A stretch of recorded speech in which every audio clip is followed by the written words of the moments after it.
पुत्रदा एकादशी व्रत कथा। द्वापर युग के प्रारंभ में एक महिष्मती नाम की नगरी थी। उस नगरी में महाजित नामक राजा राज्य करता था। वह पुत्रहीन था, इसलिए वह सदैव दुखी रहता था। उसे वह राज्य कष्टदायक प्रतीत होता था, क्योंकि पुत्र के बिना इस लोक और परलोक दोनों में सुख नहीं है।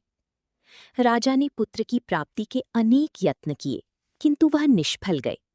जब वह राजा वृद्ध होने लगा तो उसकी चिंता अधिक होने लगी। तब एक दिन उसने प्रजा को अपने दुख का कारण कहा और मंत्रीगणों को अपनी समस्या के समाधान हेतु भेजा। मंत्रीगण वन में घूमते घूमते वे महान ऋषि श्री लोमश के आश्रम में गए और प्रणाम किया। ऋषि ने उनके आगमन का कारण पूछा तो मंत्रीगणों ने संपूर्ण वृतांत और अपनी राजा के दुख का वर्णन किया तथा कारण पूछा। ऋषि ने नेत्र बंद करके बताया कि राजा पूर्व जन्म में बड़े कार्य करता था। एक दिन ज्येष्ठ मास की एकादशी के दिन वह राजा 2 दिन से भूखा था।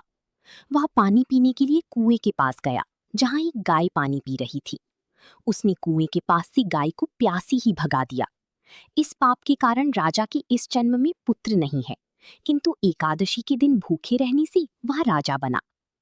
अब मंत्रीगणों ने ऋषि से इसका उपाय पूछा कि इस पाप के निवारण हेतु और पुत्र प्राप्ति के लिए आप कोई उपाय बताइए।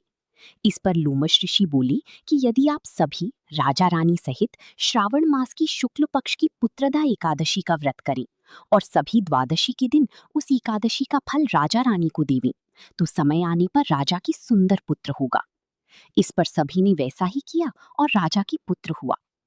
इस प्रकार पुत्रदा एकादशी का व्रत करने से संतान की प्राप्ति होती है और जीवन में सुख समृद्धि आती है।